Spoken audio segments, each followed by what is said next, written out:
네, 이 시간 책임져 주시는 선재규 선임 기자 나와 계십니다. 어서 오세요. 안녕하세요. 연휴 잘 보내셨죠? 네. 네.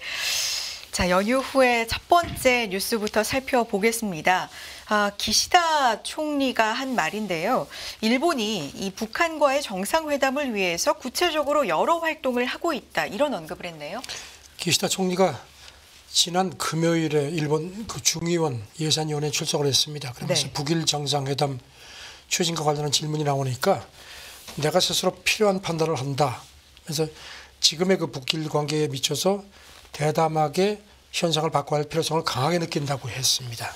그러면서 주체적으로 움직이고 정상끼리 관계를 구축한다 이렇게 했는데 북한하고 접촉이 있는지 여부에 대해서는 입을 다물었습니다. 네. 북한과 일본의 정상회담을 열고자 한다. 그동안에 좀 여러 번 그 의지라든지 의견을 좀 밝혔던 것 같은데요. 네, 그동안에 그 일본인 납북자 문제 해결 위해서 김정은 위원장하고 만날 용의가 있다는 말을 여러 번 했었습니다. 그래서 이거 관련해서 지난해 보면은 그 북한하고 비밀 접촉을 한 것으로도 알려진 적이 있고요. 이 관련해서 교도통신은 기시다 총리가 중요한 답변에서 북한 핵 미사일 관련해서 비난으로 받아들여질 만한 그런 좀 자극적인 발언을 하지 않았다. 네. 그래서 김정은 위원장한테 좀 어필하려고 노력하는 것 같다는 식의 그런 분석을 했습니다. 네. 북한 쪽에서도 뭐 어떤 그동안의 흐름이 어땠는지 좀 짚어보면 관계를 가늠할 수 있어 볼 것 같아요. 그 지난달 그 일본 그 노토반도 강진 발생하고 나서 그 며칠 있다가 그 김정은 위원장이 기시다 총리한테 위로 전문을 보냈죠. 네. 그때 기시다 총리를 각하라고까지 호청을 했습니다. 그러면서 이런 그 정초에 이런 피해를 입은 데 대해서 심심한 동정과 의문을 표한다고 했고, 그리고 나서 일본 관방장관이 하루 뒤 회견에서 사의를 표한다 이렇게 또 했었습니다. 뭔가 좀 이렇게 서로의 관계를 좀 잘 해보려는 그런 움직임들이 조금씩 감지가 됩니다. 네. 자, 다음 얘기해 보겠습니다. 일본이 19일에 도쿄에서 우크라이나와 경제 부흥 회의를 연다고 하는데 이 자리에서 158억 엔 규모의 무상 지원 얘기도 좀 할 모양이죠. 일본이 주최해서 일본 우크라이나 경제 부흥 추진 회의라고 해서 이게 이제 도쿄에서 열리는데요. 기시다 총리도 참석하고 그다음에 우크라이나 총리를 포함해서 두 나라 정부하고 기업 관계자 한 300명 정도가 참가하는 건데 우크라이나 그 재건 방안을 논의를 할 모양입니다. 일본은 이거 관련해서 긴급 복구에 필요한 한 우리 돈으로 한 1,400억 원 정도의 무상 지원도 제공하는 계획을 발표할 걸로 그렇게 예정이 되어 있습니다. 구체적으로는 어떤 내용이 있을까요? 뭐 여러 가지 뭐 질회 뭐 제거라든가 이런 것도 있지만 농업 발전 문제, 그다음에 전력 인프라 같은 7개 분야에서 한 10개 정도 합의 문서가 서명될 걸로 그렇게 관측이 됩니다. 교도통신은 그 일본이 러시아 침공에 해서 무기를 직접 제공할 수 하지 않는 대신에 이런 기술력으로 경제 부흥에 그 기여를 하려고 하는데 사실상 성내는 일본 기업의 현지 비즈니스 기회를 확대하려는 목적이 있다는 분석을 했습니다. 네. 세계은행도 어떤 전망을 했습니까? 지금 우크라이나 재건 비용이 앞으로 한 10년 정도에 걸쳐서 4,110억 달러, 우리 돈으로 한 544조 원 정도로 세계은행이 추산을 합니다. 그러니까 뭐 이 시장을 지금 뭐 전 세계에서 상당히 눈독을 들이고 있죠. 이 관련해서 그 일본 외무상이 지난달 그 우크라이나 갔습니다. 그래서 젤렌스키도 만나고 해서 뭔가 좀 관계를 더 다지려는 그런 움직임을 본격적으로 보여왔습니다. 네. 뭐 재건 얘기는 일찌감치 나오고 있는 상황이긴 한데 구체적으로 어떻게 진행이 될지 지켜보겠고요. 다음 얘기해 봅니다. 젤렌스키 대통령 그간 불화설에 휩싸였던 군 총사령관을 지난주 전격 경질했다고요. 이게 어떤 스토리와 의미가 있습니까? 그 원래 전쟁 중에는 장수를 바꾸지 않는다. 그런 게 일종의 불문율이라고들 하는데 젤렌스키가 그냥 이걸 깼습니다. 그 지난주에 그 자기하고 계속 티격태격했던 그 총사령관을 전격적으로 경질을 했습니다. 네.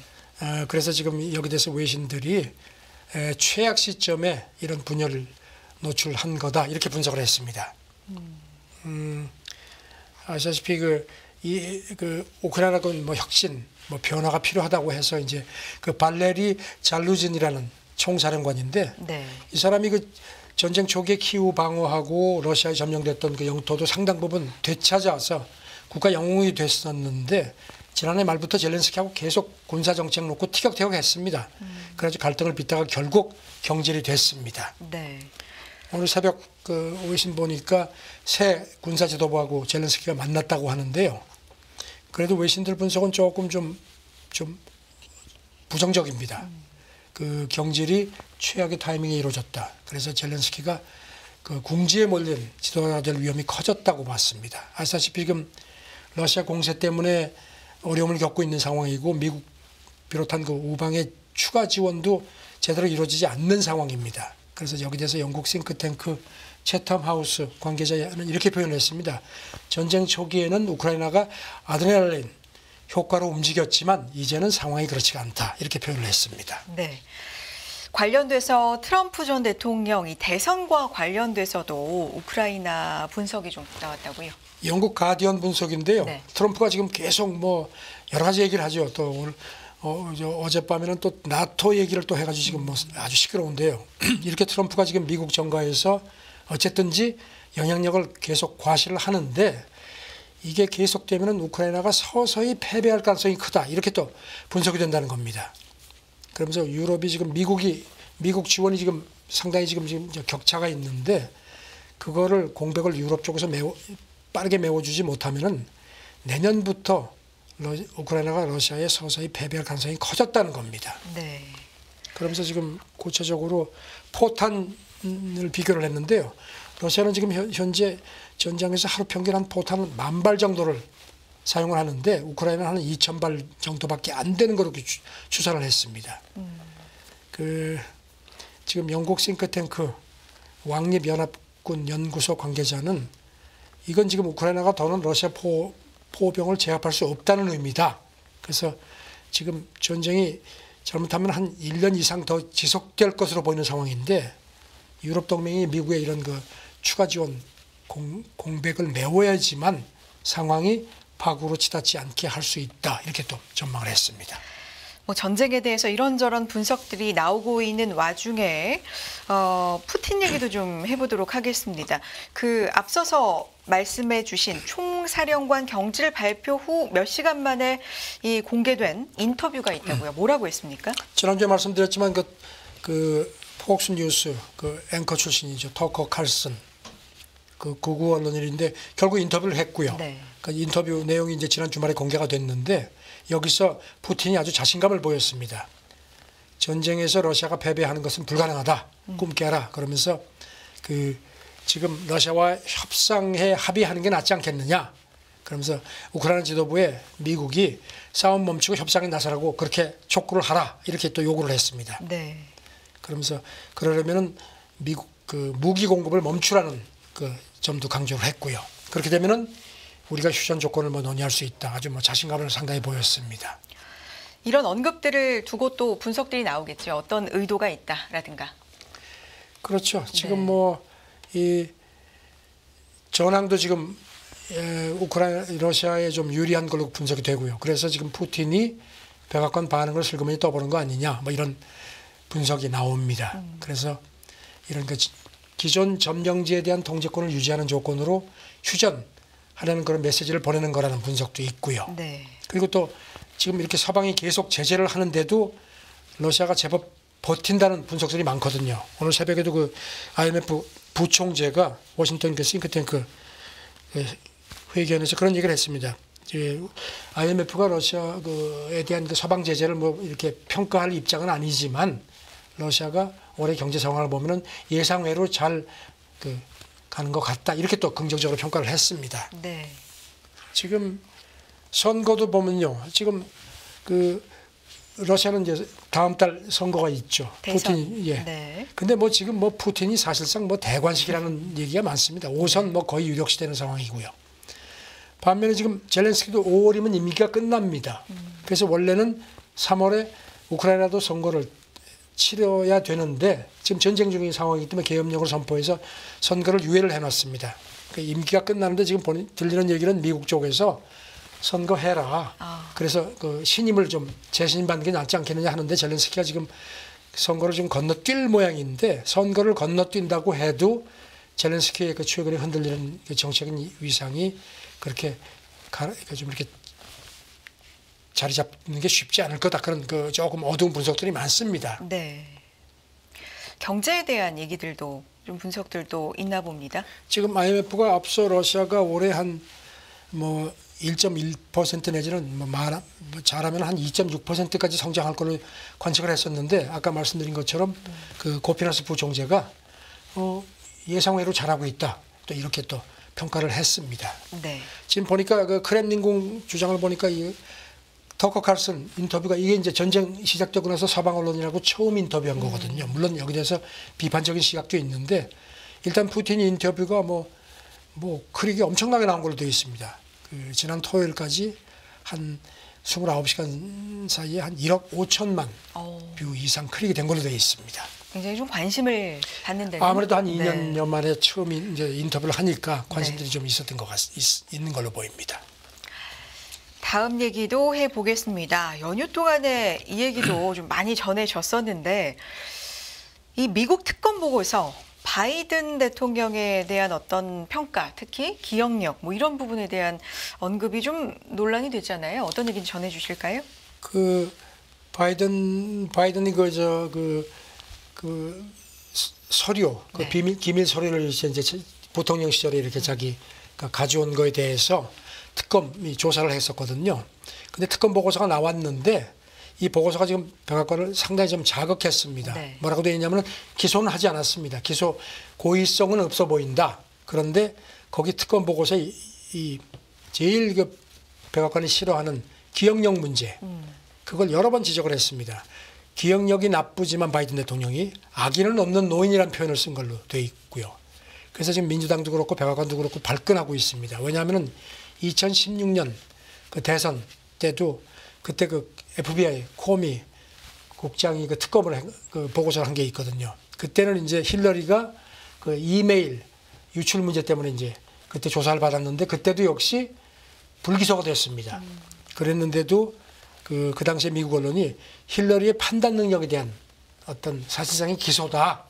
그래서 이게 지금 그때 힐러리가 트럼프한테 치는 아주 결정적인 요소의 하나가 된 걸로 평가가 됐거든요. 네. 그래서 지금 민주당 쪽에서는 이번에 나온 특검 보고서의 그 어떤 이런 이 노인 문제가 자꾸 언급되는 게 2016년 그 코미 사태의 악몽을 되풀이하는 게 아니냐. 그래서 그런 불안감이 있다는 겁니다. 네. 또 구체적인 어떤 사례를 보고서에 담았다면서요? 보고서에 여러 번 그런 게 있는데요. 네. 이를테면 뭐 부통령이 언제였느냐 이렇게 물어봤더니 그걸 제대로 뭐 오락가락 했다는 얘기도 있고요. 그 다음에 이제 그 바이든의 장남이 죽었죠. 그 부분에 대해서도 특검 보고서는 바이든 대통령이 장남이 언제 그 죽었는지도 제대로 기억을 못했다는 식의 이런 걸 자꾸 언급을 했다는 겁니다. 근데 이제 지금 백악관 쪽에서 하고 민주당 쪽에서 문제를 삼는 게 특검 보고서를 낸 사람이 그 로버트 허라고 한국계 특검인데 이 사람이 공화당 소속입니다. 네. 그래서 그 기소할 만한 상황이 안 되니까 에라 이 바이든이 이거 나이가 많기 때문에 하는 그 문제를 부각시키자는 식으로 해서 이런 정치적인 의도로다가 이렇게 나이 문제를 자꾸 기억력 문제를 자꾸 언급했다는 겁니다. 이게 지금 백악관 쪽 주장입니다. 네. 그런가 하면 바이든 대통령의 부인 얘기도 나옵니다. 어떤 얘기를 하고 있는 건가요? 질 바이든 네. 여사도 아주 뭐 발끈하고 나섰습니다. 지난 토요일에 후원자들한테 이메일을 보내면서 특검 보고서 얘기를 했는데 남편을 겨냥해서 아주 부정확하고 정치적인 인신공격을 담았다. 그리고 특히 이제 장남이 사망한 연도를 떠올리지 못했다고 주장을 어쩌고 했는데 아주 여기는 아주 격분을 했습니다. 자녀를 잃은 누구나 다 그렇듯이 그걸 어떻게 잊겠느냐.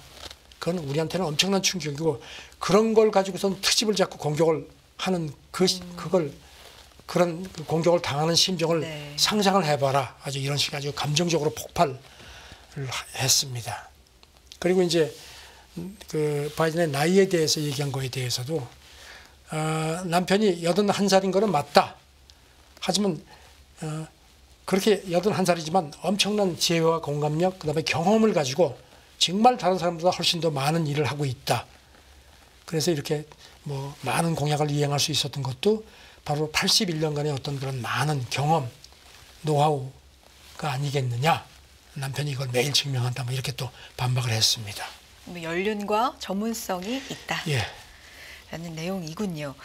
자, 이렇게 고령 리스크가 계속해서 좀 부각이 되고 있는데 유권자들의 생각이 제일 중요한 거 아니겠습니까? 좀 살펴볼 내용이 있을까요? 네, 그런데도 지금 이 특검 보고서 나오고 나서 아무래도 이게 바이든한테 상당히 불리하게 작용한다는 그 분석입니다. 네. 미국 ABC 방송이 그 입소스 여론조사 업체하고 이제 특검 보고서 나온 직후에 조사를 해봤더니 바이든 대통령이 재선되기 너무 늙었다는 답변이 86%로 나왔습니다. 그렇다고 또 트럼프가 유리한 것도 아닙니다. 트럼프가 이제 77살인데 다시 대통령이 되기엔 고령이라는 응답률도 한 62%. 이것도 만만치 않습니다. 작년 말 조사 때보다 다 올라갔습니다. 그러니까 유력한 두 후보 모두 고령이다. 고령이다. 네. 예, 그래서 그런 걱정들을 많이 하는 것도 있습니다. 또 구체적으로 뭐 조사 결과에 살펴볼 만한 내용이 있을까요? 그리고 이제 이번 조사에서 그 문서 유출 네. 관련해서 이제 바이든이 기소가 안 됐는데 이제 트럼프는 기소됐죠. 응답자의 38%가 기소됐어야 됐다 이렇게 좀 부정적인 반응을 보였고요. 그다음에 트럼프가 대선 뒤집기 같은 혐의로 이제 검찰 기소된 거에 대해서 자기는 이제 면책 특권을 주장을 하는데 그게 맞지 않는다는 게 62%. 그러니까 트럼프한테도 상당히 불리한 걸로 되어 있습니다. 네.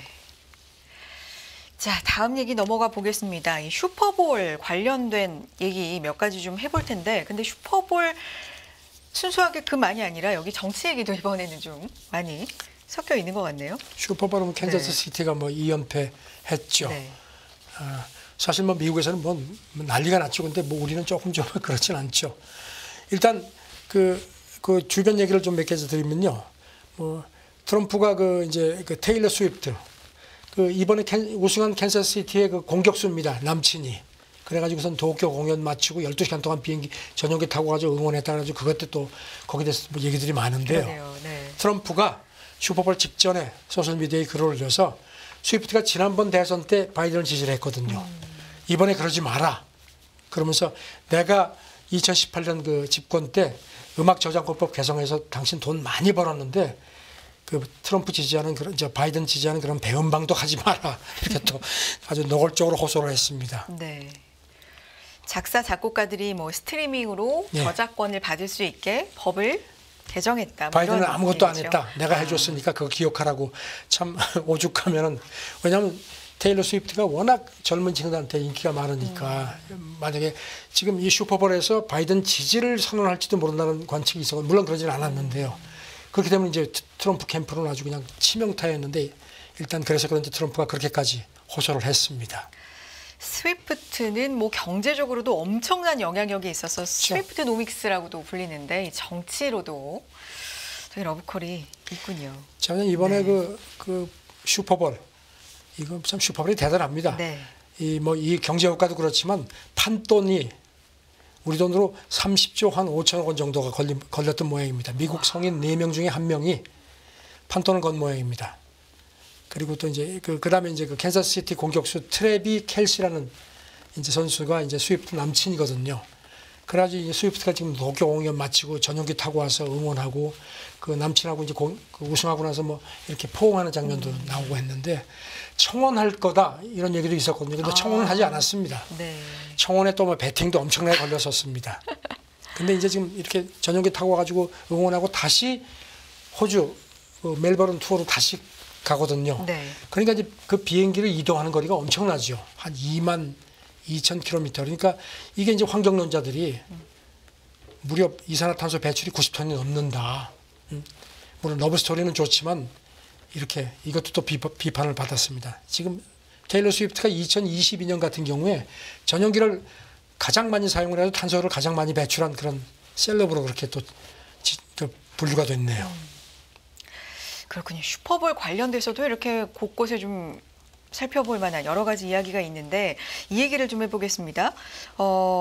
틱톡 계정에 슈퍼볼을 앞두고 바이든 해리스 헤드쿼터 영상이 떴다고 이거 어떤 얘기입니까? 원래 아시다시피 백악관이 그 틱톡을 금지시켰거든요. 그렇죠. 연방정부 작년에 네. 연방정부의 모든 전자기기에서 틱톡을 쓰지 못하게 했습니다.